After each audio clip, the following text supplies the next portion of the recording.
창세기 4장 25절에서 26절까지 말씀, 제가 하나님 말씀을 봉독하겠습니다. 하나님 말씀에 귀를 기울이십시오. 아담이 다시 자기 아내와 동침하매 그가 아들을 낳아 그의 이름을 셋이라 하였으니 이는 하나님이 내게 가인이 죽인 아벨 대신에 다른 씨를 주셨다 함이며, 셋도 아들을 낳고 그의 이름을 에노스라 하였으며 그때 사람들이 비로소 여호와의 이름을 불렀더라. 아멘. 이것은 하나님 말씀입니다. 하나님께서 오늘 이 말씀을 통해서 우리에게 은혜 베풀어 주시기를 원합니다.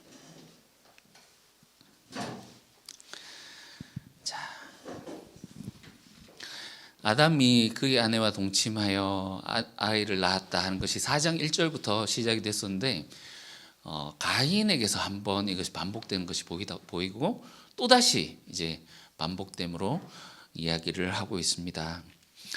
우리가 지난주에 보셨다시피 가인에게서 반복되는 이 이야기는 원래 가인이 그렇게 나쁜 짓 하지 않았더라면 4장 1절에서 나오는, 그래서 아담이 아내와 동침함에 아이를 낳았더라 하면서 거기서 나오는 족보에 그의 족보가 들어가지 않았겠는가. 결국 궁극적으로 그가 했던 거기 나왔던 그 가인의 족보의 이야기는 가인이 족보에서 파내어지는, 호적을 파는 이야기다라고 우리 지난주에 보았습니다. 그래서 여기 오늘 본문에 가인이 이제 빠져나갔고 아들이 둘이 있었잖아요. 가인과 아벨. 아벨은 죽었고 이제 셋을 통해서 하나님께서 새롭게 이 족보를, 이 가문을 이어가시는 그런 이야기입니다. 4장 1절하고 조금 다른 점이 있죠. 아담이 그의 아내와, 4장 1절 보시면 아내와 동침함에 하와가 임신하여 가인을 낳고 이르되 내가 여호와로 말미암아 등남하였다 하면서 하와가 이름을 지어주고 여호와로 말미암아 등남하였다 하는데, 여기 25절에 보면 아담이 이제는 그의 이름을 지어주고 그의 이름을 셋이라 하였다 하고, 이는 하나님이 하면서 엘로힘이 등장합니다. 그죠? 다른 점이 보이시죠? 왜 엘로힘이 등장하는가? 하와는 여호와의 이름을 불렀더라 하면서 이렇게 하는데, 여기 마지막에 이제 엘로힘이 나오는데 우리가 여기 분위기를 좀 읽을 수 있어야 되겠습니다.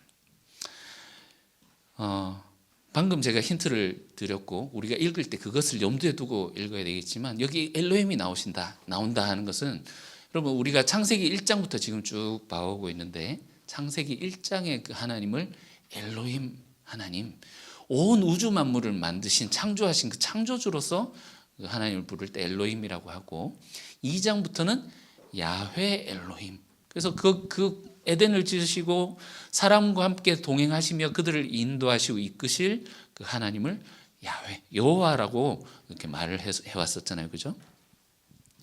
여기 이제 엘로힘이라고 아담이 딱 이야기를 하는 것은, 여러분 이 분위기를 읽어야 된다라는 것이, 이제 끝장인가 하는 거를 읽어야 된다라는 거죠.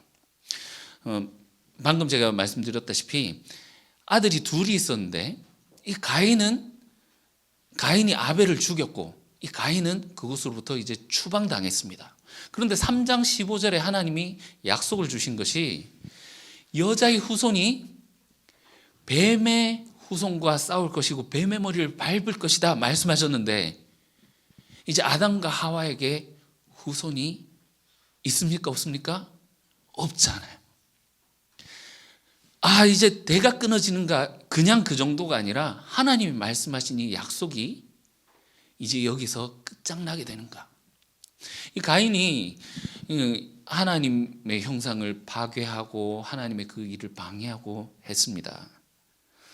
그러나 여기에서 이제 엘로힘이, 하와와 다르게 여기서 엘로힘, 그 하나님이 내게 다른 씨를 주셨다라고 하는 것은 이제 그 하나님이 주셨던 이 약속이 창조주 하나님의 이 창조 능력으로 말미암아 이것이 새로운 창조로 다시 지속되고 이루어진다라고 하는 그 고백이라는 겁니다.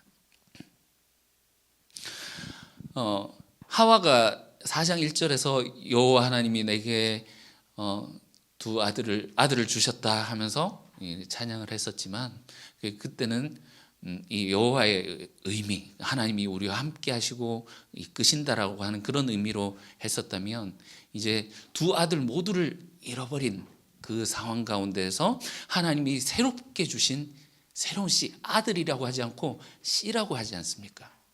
그것이 3장 15절에서 약속하셨던 여자의 후손, 그 씨를 떠올리게 하는 거죠. 그래서 여기 엘로힘이라는 고백은 새로운 형식으로 새 창조를 일으켜서 하나님께서 역사를 이끌어 가신다라고 하는 그런 고백입니다. 사실 이 두 절을 읽어보면 뭐 별거 아닌 것 같지만 우리가 조금 더 큰 그림으로 볼 때 이 본문이 의미가 더욱더 살아납니다. 여러분, 4장의 시작이 무엇으로 시작했었습니까? 4장 시작이 아담과 하와가 두 아들을 낳고, 그리고 가인과 아벨이 제사 드리는 것으로 시작했죠. 그러니까 제사의 시작, 사실 이제 당연한 이야기지만 3장까지는 제사가 필요가 없었잖아요. 에덴 동산에서 사람이 하나님과 함께 있었기 때문에 따로 제사가 필요가 없었지만, 이제는 동산에서 추방된 인간이 하나님을 만나기 위해서는 제사를 통해서 만나게 되는 거죠. 그래서 4장 이야기가 제사로 시작했습니다. 그런데 이 마지막, 오늘 보고 있는 마지막, 이 4장의 마지막이 제사로 끝나고 있더라 하는 것이 보입니다. 마지막에 26절에 셋도 아들을 낳고 그 이름을 에노스라 하였으니 그때 사람들이 비로소 여호와의 이름을 불렀더라.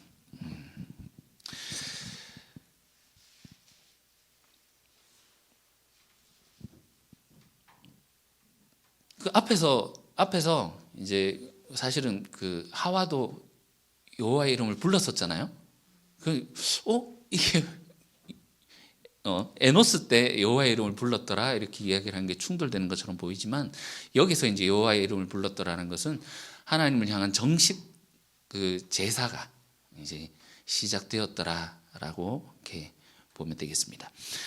처음에 4장에서 가인과 아벨이 제사로 시작했었는데, 그때는 하나님이 왜 가인의 제사를 받지 않으시고 아벨의 제사를 받으셨는지 그 이유가 나오지 않지만, 이제 마지막에 그 암시가 왜 하나님께서 그의 제사를 받고 또 아벨의 제사를 받지 않으셨는지 그 암시가 나옵니다.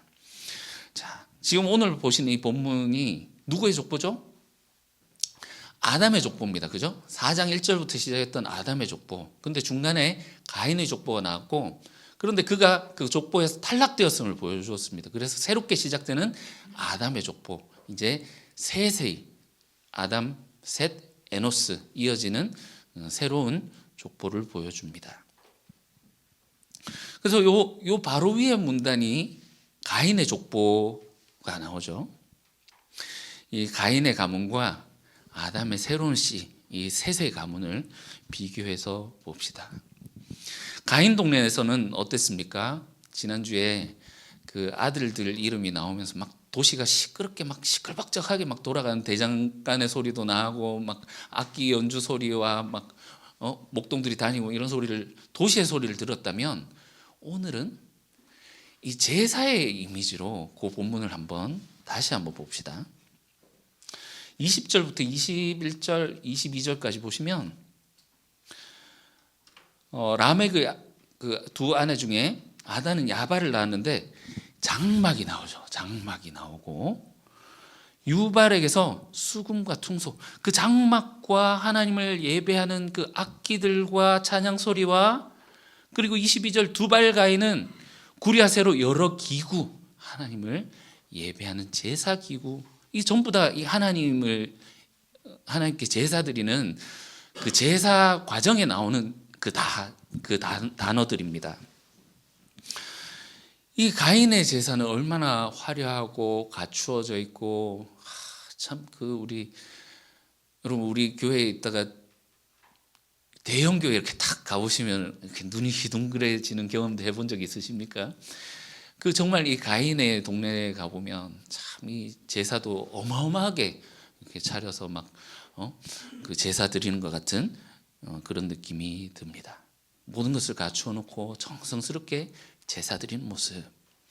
여러분 지난주에 에녹 이야기를 잠깐 했었는데 에녹이라는 이름에 봉헌이라는 뜻이 있습니다. 봉헌. 가인이 아들의 이름을 에녹이라고 짓고 도시의 이름을 에녹이라고 지었어요. 이 도시는 하나님의 것이다 하면서 하나님께 에녹을 봉헌하고 이 도시는 하나님의 것이요 하면서 선포를 하는 거죠. 그런데 하나님이 받으셨을까요? 받지 않으셨을까요? 이 5장 이야기에 나오는 에녹을 보면 하나님 받지 않으셨구나 나옵니다. 이 셋의 가문에서 나오는 에녹은 365년 동안 하나님이 그와 동행하시다가 너무 사랑하셔서 그를 산채로 데리고 가십니다.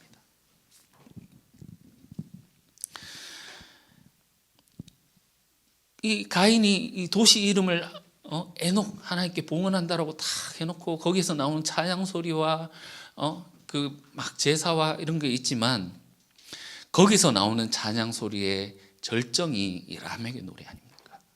아달실라요. 내 목소리를 들으라 아내들이여. 거기서 이야기를 하는 것이 무엇입니까?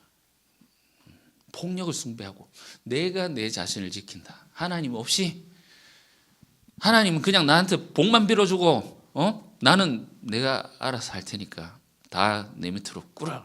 이런 노래이지 않습니까? 예배의 모습은 있을지라도 이 삶이 하나님과 전혀 관계없는 삶. 그래서 하나님이 이 힌트가 사실은 앞에 나와 있어요. 왜 가인의 제물을 받지 않으셨는가? 5절 4장 5절 보시면 가인과 그의 제물은 받지 아니하시고 아벨과 그의 제물은 받으셨다. 그래서 우리가 제사만 생각을 하는데 하나님께서는 우리는 하나님을 속일 수 없는 자이지 않습니까? 하나님은 중심을 꿰뚫어 보시는 분이시기 때문에 그 제사만 받지 않으시는 것이 아니라 그 가인의 삶, 가인과 그의 제사를 받지 않으셨다라는 것이 이미 그 힌트가 나와 있더라는 거죠.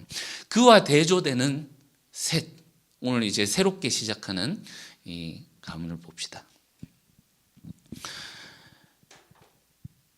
아담이 다시 아내와 동침하여서 자녀를 낳았는데 이름을 셋이라 하였고, 그래서 셋도 아들을 낳았는데 그 이름을 에노스라 했습니다. 그리고 그때 비로소 사람들이 여호와의 이름을 불렀더라 이렇게 말하고 있죠. 그러니까 여기서 여호와의 이름을 불렀더라라는 것이 이제 정식적으로 하나님을 향한 예배가 시작되었다라는 그런 의미인데요. 여호와의 이름을 불렀더라. 우리 조금 상상력을 발휘해서 생각을 해봅시다. 이때 사람들이 여호와의 이름을 어떻게 불렀을까요? 어떤 상황 속에서 불렀을까요? 무엇이라고 불렀을까요? 주여, 주여 삼창했을까요? 우리 문맥 속에서 한번 읽어봅시다. 이 두 족보가 지금 대조가 되고 있는데요. 여러분 지난주에 읽으셨던 이 가인의 족보 이야기 그림과 오늘 이 셋 족보 아담으로부터 이제 새롭게 시작한 이 셋 족보 이야기와 여러분 차이점이 느껴지십니까? 어떻습니까? 물론 하나님이 받으시는 제사가 어떤 것인가에 대한 암시를 통해서 우리가 이렇기 때문에 가인의 제사를 안 받으셨구나 이것도 읽을 수 있지만, 라멕의 노래를 듣고 있는 대상이 누구일까요? 라멕의 그 동네는 보면 막 시끌벅적하고 막 번성하는 것 같고 막 그 도시가 세워지는 것 같은데 상대적으로 이 셋의 동네를 보면 몇 마디 없어요. 너무 초라해요. 아무것도 없는 것 같습니다. 여러분 라멕이 힘을 가지고 누구든지 나한테 잘못 보이면 죽는다 하고 이 이야기를 하는 이 노래를 지금 누가 듣고 있을까요? 셋의 가문의 이 사람들이 듣고 있는 것 같은 그런 느낌이 들지 않으십니까? 라멕이 힘으로 짓누른 이 대상이 셋의 족보, 지금 여기 너무나도 초라하게 나와 있는 이 사람들인 것 같지 않습니까? 누가 이 사회, 이 시대의 주류로 보이십니까? 누가 봐도 라멕의 가문이지 않습니까? 라멕과 대조되는 이 셋의 후예는 너무나도 빈약하고 초라해 보이고 두 줄 끝 아무것도 없어요. 여호와 이름을 불렀더라 하니까 그런갑다, 제사가 시작된갑다 하지만 조금만 우리가 상상력을 더해보면 여호와를 부르니 이 부르짖음은 하나님 살려주십시오, 우리가 지금 죽어가고 있습니다 하는 그 부르짖음이 아닐까요? 폭력과 살인, 압제, 이 라멕의 무시무시한 압제로부터 주님 우리를 구원해 주십시오 하는 사람들의 외침이겠습니다. 이것이 이 상상을 너무 풍부하게 한 것이 아닌가, 너무 억측한 것이 아닌가 하는 것이 아니라 그것이 여러분 에노스란 이름에 너무나도 그 의미가 잘 들어가 있습니다. 자, 여러분 하나님이 새로운 씨를 주겠다 하셨어요, 아담에게. 그래서 아담이 엘로힘께서 주시기로 하셨다라고 하면서 찬양을 하는데, 그러면 아담에게 새로운 씨는 누구입니까? 셋이어야 되잖아요. 그런데 셋이 아니라 그 다음 세대인 에노스를 두고 말을 합니다. 볼까요?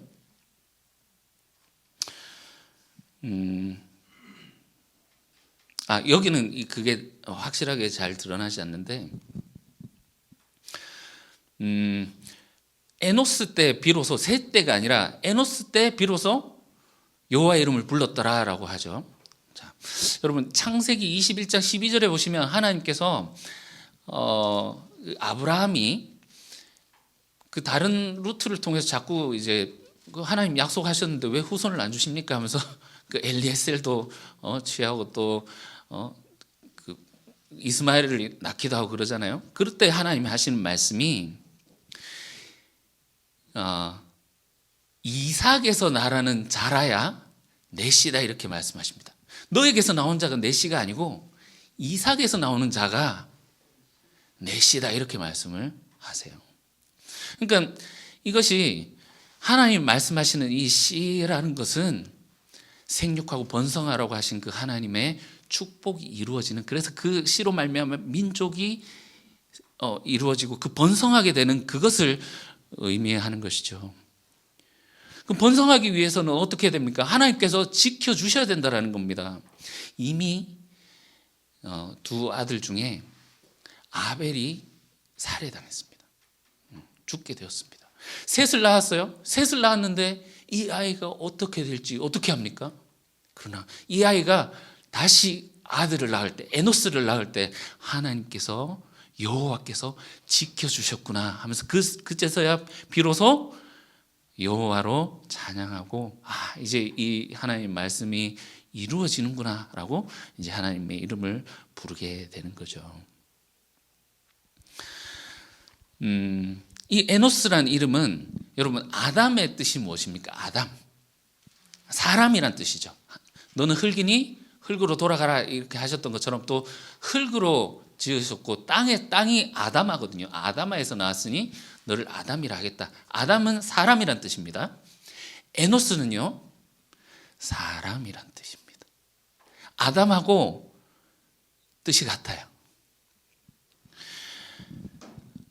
아담이다 하면 우리는 아담입니다 라는 말은 이 아담 한 사람이 아니라 우리 인간은 흙에서 지어진 존재입니다. 그래서 하나님이 만드신 존재입니다를 고백하는 말이죠. 에노스도 똑같이 우리는 저 가인처럼 라멕처럼 자기 힘으로 스스로 살려고 아둥바둥하면서 존재하는 그런 자들이 아니라 하나님이 만드시고 이 땅 가운데 살도록 놓아두신 사람입니다 라는 고백입니다. 여기 에노스에는요 연약함이라는 의미가 있습니다. 여러분 아벨의 이름이 헤벨하고 같다 그랬죠. 헤벨 뜻이 뭡니까? 수증기, 입김, 연약함. 에노스의 의미는 인간이자 동시에 연약함이란 그 의미가 내포되어 있는 말입니다. 에노스로 지었다라는 것은 우리의 생사 여탈권, 우리가 살고 죽는 것은 전부 하나님의 손에 있습니다. 주님이 우리를 지으셨고 여기에 살도록 주님이 만들어 놓으신 존재입니다 라는 고백입니다. 주시면 주시는 대로, 거두시면 거두시는 대로 우리가 거기 순응하면서 살 수밖에 없는 존재입니다. 그래서 우리가 할 수 있는 것은 하나님의 이름을, 여호와의 이름을 부르며 그분을 찬양하며 그분을 경배하고 예배하는 것밖에 없습니다. 사실 이 에노스라는 이름, 연약함, 여러분 아벨도 보면 허무함, 우리 이렇게 살고 싶지 않잖아요. 그렇지 않습니까? 남에게 휘둘리고, 그럼 어떻게 합니까? 막 이름도 막 시게 짓고 막 강철 막 이런 이름을 짓고 그리고 막 운동도 해서 막 벌크업해서 다른 사람이 보기에 무시무시하게 막 몸도 키우고. 여러분 우리 교회 이름을 연약한 교회 이렇게 하면 누가 교회 오고 싶을까요? 강한 산성 복 받는 교회 이래야 사람들이 아유 복 좀 받아보자 하고 오겠죠. 여러분 타락한 인류의 슬픈 비극적인 운명을 담고 있는 이름이 바로 이 에노스입니다. 그러나 그렇기에 하나님의 은혜를 구하고 하나님만이 우리에게 소망이며 하나님만이 우리의 생명입니다 고백하는 것이 동시에 이 에노스라는 이름입니다. 우리는 하나님의 구원을 기다릴 수밖에 없습니다 하는 그 인류의 겸손함을 담은 이름이, 그 신앙 고백이 담겨 있는 것이 에노스라는 거죠. 우리가 조금 더 큰 그림으로 보겠습니다. 여러분 창세기 첫 시간에 드렸던 말씀을 여러분 기억하실 거라고 생각합니다. 처음부터 이 성경이 책으로 되어 있지는 않았다. 언젠가는 누군가가 전해져 내려오는 구전이나 아니면 있는 문서들을 가지고 편집하고 이것을 책으로 만든 때가 있었다.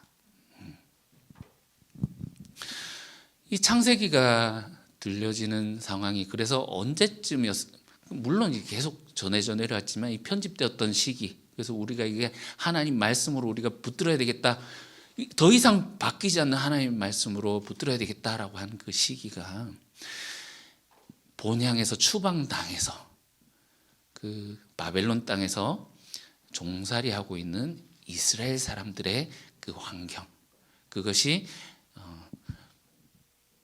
그렇게 보고 또 그 상황이 많이 반영되었을 것이다, 우리가 이렇게 본다라는 겁니다.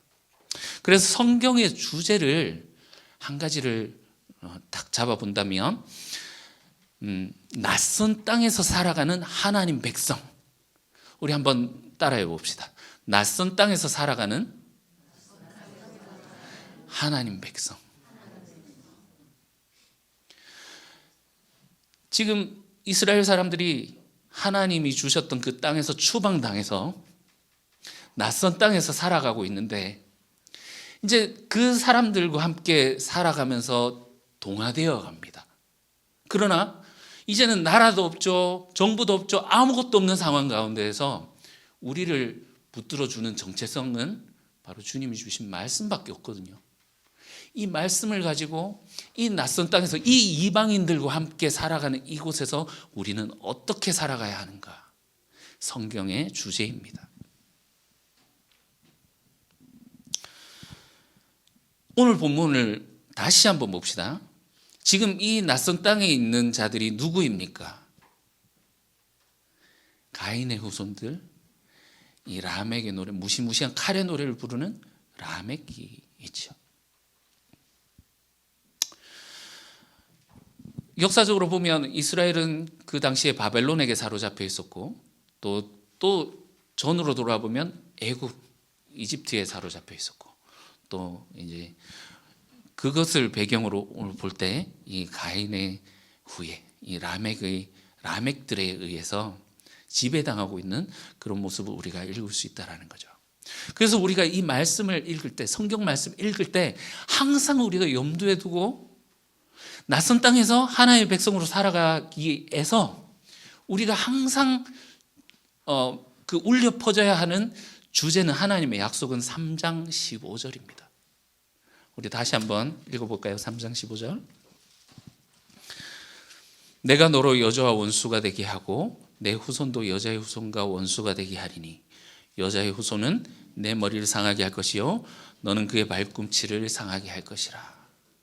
여자의 후손.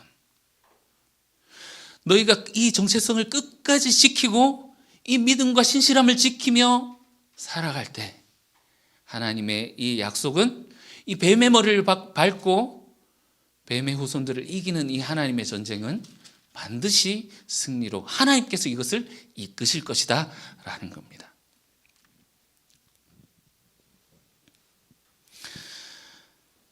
그래서 오늘 본문에 보면 하나님이 씨를 주셨다라고 하는 것이, 아들을 처음에 가인과 아벨을 낳았을 때 아들을 주셨다 이렇게 했어요.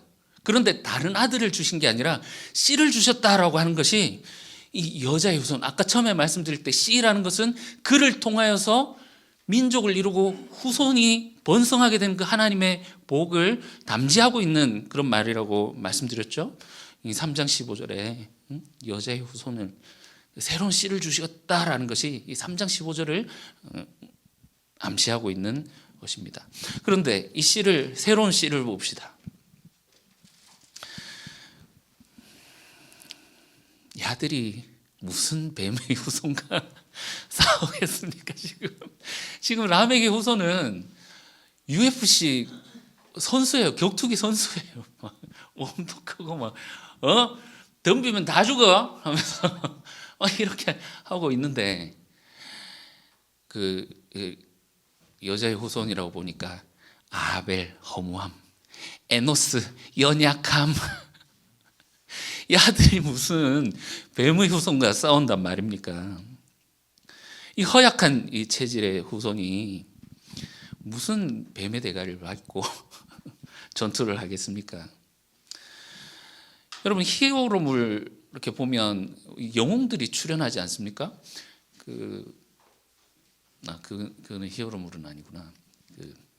터미네이터 이렇게 보면 처음에 딱 터미네이터가 나신으로 이렇게 딱 시작하는데 온 내놔라 하니까, 이게 하니까 탁 치니까 날아가고 막 이렇게 하잖아요. 영웅의 출연이, 이제 여자의 후손이 나는구나 하면 그 영웅의 출연이 그려져야 할 것 같은데, 악당을 물리칠 메시아가 나타났구나 이런 장면이 보여야 될 것 같은데, 영구처럼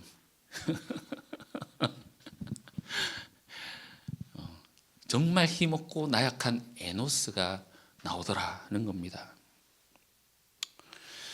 아벨은 이미 허무함, 각오 없고, 셋 에노스, 너네가 무슨 수로 이 라멕과 싸우고 이 뱀의 후손과 싸울 거냐, 너네가 가지고 있는 무기가 뭐냐 보여주고 있는 거죠. 여러분, 이 라멕의 가문과 가인의 이 가문과 셋의 가문의 차이점은 하나밖에 없습니다. 26절. 그때 사람들이 비로소 여호와의 이름을 불렀더라. 야훼, 엘로힘. 여러분, 우리가 이야기들을 잘 알고 있습니다. 골리앗에 맞선 다윗. 그것이 보여주는 것이 무엇입니까? 골리앗.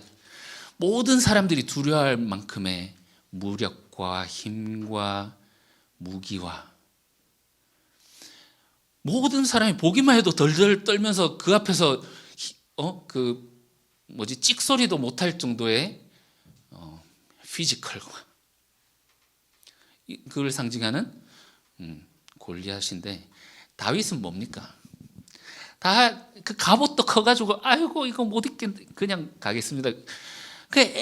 그냥 동네 꼬맹이에요. 동네 꼬맹이. 무슨 이 다윗과 골리앗이 싸워서 이긴단 말입니까? 그때 다윗이 했던 말이 무엇입니까? 다윗이 블레셋 사람들에게 이르되 너는 칼과 창과 단창으로 내게 나오거니와 나는 무엇을 가지고? 만군의 여호와의 이름으로, 만군의 여호와의 이름, 곧 내가 모욕하는 이스라엘 군대 하나님의 이름으로 내게 나아가노라. 이 다윗이 말하는 것이 단순한 용기 이상입니다. 와, 이 꼬맹이가 어떻게 이렇게 용감하게 나왔을까? 용기 이상을 보여주는 것이 인간의 무력, 칼과 창과 단창, 이 인간의 무력이 요즘 뭐 칼, 총, 이거보다 총, 미사일, 뭐 핵폭탄 뭐 이런 거지 않겠습니까? 이런 인간의 무력보다 하나님의 권능, 하나님의 능력을 강조하는 거죠. 이 무기는 이 전쟁과 무력 그리고 폭력을 상징하는 것입니다. 인간의 한계죠. 인간이 아무리 자기가 보호하려고 더 세고 하다 보니까 막 핵폭탄이 만들어지고 지구가 멸망하니 뭐 이런 이야기들이 나오지 않습니까? 그러나 만군의 여호와의 이름은 이 땅을 만드시고 온 우주를 만드신 전능하신 그 하나님의 보호와 구원, 그리고 그 능력을 인간의 어떤 것 위협보다도 크고 결정적으로 그 하나님의 능력이 있으시다라는 것을 말하는 거죠. 오늘 이 본문은 여자의 후손이 어떻게 뱀의 후손과 그리고 뱀의 머리를 어떻게 밟게 될 것인가를 암시하는 부분입니다. 그때 사람들이 비로소 여호와의 이름을 불렀더라. 이 야훼 신앙, 여호와를 믿는 하나님의 언약을 굳게 붙잡음. 3장 15절에 말씀하신 여자의 후손이 뱀의 머리를 밟게 될 것이다. 하나님이 이루실 것입니다. 믿는 이 믿음. 그래서 앞으로의 성경 이야기는 하나님이 그 백성들을 통해서 어떻게 일을 행하시고 어떻게 이끌어 가시는지를 보여줍니다. 그들을 사로잡고 있던 애굽 땅에서 하나님이 그들에게 죽음의 영으로 치시고 파라오의 손에서 그들을 출애굽시키시고 바벨론에 잡혀있던 그들을 고향으로 돌아가게 하시고 말이죠. 여러분, 이 이야기는 단지 그냥 이스라엘 종교가 아닙니다. 왜냐하면 여러분, 하나님께서 백성들에게 자신의 이름을 가르쳐 주시는 것이 출애굽기 모세 때거든요. 모세도 거기서 하나님이 나를 보내시는 분이 누구십니까 하시니 처음에 이제 I am who I am, 나는 존재다. 말씀하신 뒤에 여호와다라고 이름을 알려주시는데, 지금 오늘 이 나오는 거는 이 모세 이전에, 아브라함 이전에, 심지어 홍수로 세상을 쓸어버리시기 이전에, 그때 사람들이 비로소 여호와 이름을 불렀더라. 세상을 만드신 분이 엘로힘 하나님이시다. 그런데 이 이스라엘의 하나님이 여호와 하나님이신데 그 둘을 연결해 주고 있죠. 이분이 바로 하나님이시다라고 한참 전에 지금 이야기를 하고 있는 거예요. 그래서 이분이 단순히 우리가 믿고 있는 이 하나님이 우리가 이스라엘 종교, 이스라엘의 하나님을 믿는 것이 아니라 온 우주의 주제를 믿고 있습니다. 우리는 그렇게 고백하고 있습니다. 동의하십니까? 그래서 오늘 이 이야기는 우리의 이야기이며 또한 우리 또한 낯선 세상에, 낯선 땅에서 살아가는 하나님 백성으로서 살아가야 하는 삶이 남아있다라는 거죠. 그래서 세상 사람들은 라멕처럼 더 가지려고 하고 더 세지려고 하고 이것으로 사람들을 위협하고 나를 보호하기 위해서 스스로 갖추기 위해서 노력하고 그걸 위해 살아가지 않습니까? 그러나 죽지 않는 사람이 없다고 하는 것처럼 이 하나님의 손길을 떠나서 살 수 있는 사람은 없습니다. 요즘 사실 이 목사로서 살아가는 것이 참 행복하지만은 않은 시대인 것 같습니다. 얼마 전에 그 인식 조사를 했다는데요. 1월 달에 결과가 나온 건데, 불교 신자하면 그러니까 우리나라 3대 종교, 그 종교를 두고 이미지가 어떠냐. 여러분 불교 신자들 여러분 주변에 있으십니까? 불교 신자하면 떠오르는 게 어떤 게 있습니까? 천주교 신자들 어떤 게 떠오르십니까? 개신교 신자들 하면 어떤 게 떠오르십니까?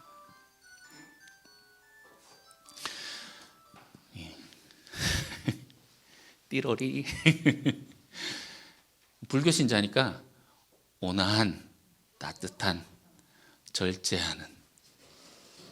그리고 여기 보면 고직식한 이런 것도 있네요. 천주교 신자 하니까 온화한, 따뜻한, 윤리적인, 깨끗한, 가족적인 이런 게 있는데, 개신교로 보니까 거리를 두고 싶은, 사기꾼 같은, 이중적인, 이기적인, 배타적인, 부패한 좋은 그게 하나도 없어요.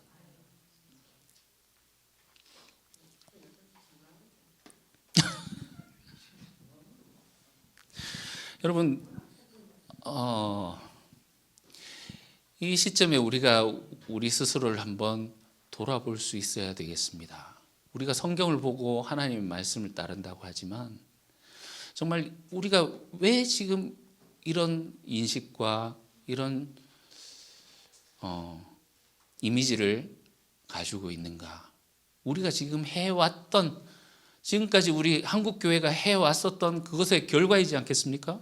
우리가 놓치고 있는 것은 무엇일까요? 이 성경에서 말하는 이 하나님이 말씀하시는 이 뱀과의 전쟁, 이것을 자의적으로 해석하고 그 눈에 보이는 적들을 이렇게 쥐어주는 거죠. 성소수자, 빨갱이, 그 말만 하면 사람들 눈이 돌아갈 것 같은 그런 적을 이렇게 손에 쥐어주고, 서부지법의 폭도들을 보니 그 교인들이 굉장히 많았다고 합니다. 물론 이제 정광훈 교회 전도사도 있고 그쪽 교회 사람들이 많겠습니다만, 우리가 창세기를 보면서 하나님께서 가인이라도 아담과 하와라도 비록 너희가 죄를 지었을지라도 그래도 살아라 하면서 베풀어 주신 그 은혜를 생각하기보다는 세상 사람들을 보며 다 그 선을 그어놓고 예수 천당 불신지옥, 그들에게 복음을 전하고 그들을 교회로, 여러분 한국 교회가 세상을 변화시키기 위한 전략이, 복음주의권에 있는 이 세상의 전략이 사람들을 많이 전도해서 교회에 데리고 와서 하나님의 백성을 많이 만들어 놓으면 세상이 바뀌지 않겠느냐. 그래서 우리가 그토록 전도에 목숨을 거는 거예요. 그러니까 그것도 사실은 어떤 면으로는 이제 사랑으로부터 시작한 거라고 할 수 있겠습니다만, 이 사랑하는 마음은 거기서 빠지고 그 기괴한 모습으로 예수 천당 불신지옥 하면서 믿지 않는 너희들은 지옥의 땔감이다 라고 선포한 것과 같은, 또는 다른 타 종교에 있는 사람들을 예전에 그 두타 스님이라든지 막 스님 머리에 그 시주하고 있는 그 스님 머리에 안수하고 막 이런 모습들, 라멕과 같은 그런 모습으로 하고 있는 것이 아닐까요? 여러분, 우리는 세상과 다른 모습으로 삽시다라고 하지만 이 라멕처럼 참 그 자신의 성을 지어놓고 에녹 하나님께 드립니다 바쳐놓고 그 안에서 거룩하고 막 커다란 어마어마한 기구들과 하나님을 찬양하는 찬양과 이런 것들이 있을지라도 거기서 흘러나오는 그 노래가 하나님이 생명을 사랑하시고 이 뱀의 후손들과 싸우고 하는 것을 그것을 따라 사는 것이 아니라 우리의 이름을 높이자. 물론 말은 그게 아니지만 보여지는 모습이 그런 것이기 때문에. 여러분, 세상 사람들이 다 알아요. 우리보다 더 잘 알아요. 오히려 이 안에 있는 우리는 못 봅니다. 모릅니다. 우리끼리 그냥 즐겁고 행복하고 하니까 우리는 모를 수 있어요. 세상 사람들을 향한 위협과 강압으로 이렇게 하는 라멕의 모습을 우리가 하고 있는 것은 아닌지 모르겠습니다. 그러면 우리가 싸워야 되는 뱀과 뱀의 후손은 무엇인지 우리가 고민하고 또 묵상을 해보아야 되겠습니다. 오늘 시간이 많지 않기 때문에 모든 것을 말씀드릴 수는 없지만 우리가 궁금한 것이 있으면 예수님에게서 그 해답을 찾으면 됩니다.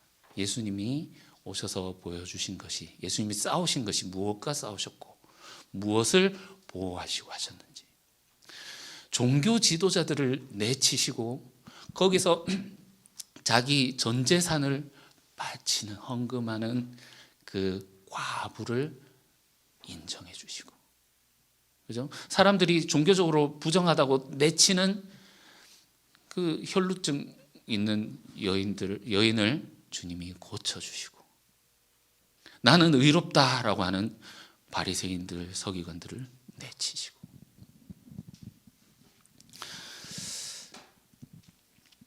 하나님이 받으시는 참된 예배는 의식이 갖추어져 있다고 받으시는 것이 아닙니다. 이방 종교의 특징은 의식을 굉장히 중요시 여깁니다. 예전에 저희 집에도 할아버지께서 제사를 지내셔서 제사를 했었는데 순서 바뀌고 밤이 없다고 했었나, 그죠? 밤 없다고 집이 난리가 났거든요. 그거 하나 빠지면 이제 조상님들이 안 드신다는 거예요. 그러니까 이방 종교들 가만히 보시면 이 제사의 제식이 틀릴 때 신이 분노합니다. 그러나 우리 하나님은 그런 제사를 받지 않으신다. 하나님이 받으시는 것은 온전히 하나님께 자신을 맡겨드리는, 나는 에노스입니다. 나는 당신이 지으신 사람에 불과합니다. 당신의 형상에 불과하지 나는 당신이 아닙니다. 당신이 구원하시고 나를 이끄셔야 내가 살 수 있습니다. 고백할 때, 하나님께 모든 것을 내어드릴 때, 라멕처럼 자신의 힘, 능력으로 세속적인 어떤 자기 장치로 자신을 보호하려고 하면서 하나님께 소도 바치고 막 1000마리 바치고 이런 걸 하나님 기뻐하시는 것이 아니라는 거죠. 예배는 내가 가진 힘이 아니라 하나님의 능력으로 승리를 거둘 것을 믿고 바라보며 따르는 것입니다. 그래서 이 낯선 땅에서 살아가는 거죠. 결론을 맺겠습니다. 오늘 이 본문은 이 세세 후에 세세 가문을 보여줍니다. 그러나 이 가문은 바로 앞에 나온 가인의 가문, 하나님을 패러디하고 자기가 신의 자리에 오르려고 하는 그 자들과의 대조를 보여줍니다. 이 세세 후에 가장 특징은 여호와의 이름을 불렀더라라는 거죠. 그 이름은 그 존재의 권위와 인격을 나타내는 중요한 상징입니다. 여호와의 이름, 나는 스스로 존재하는 자다라고 말씀하셨던 것처럼 하나님은 시공간을 초월해서 요한계시록에 나오죠. 과거에도 계셨고 이제도 계시고 장차 오실 분이시다. 그래서 출애굽할 때 백성들을, 과거의 조상들을 알고 있었고, 그래서 너희와 함께하는 임마누엘로 너희와 함께하고 거기서 너희를 이끌어 약속의 땅으로 인도하실 것이다. 그 하나님의 약속을 믿기 때문에 그 낯선 땅에서 살아갈 수 있는 것입니다. 그래서 이 미래에 내가 이 모든 것을 성취하겠다라는 고백이 담긴 것이 바로 이 여호와 이름의 의미입니다.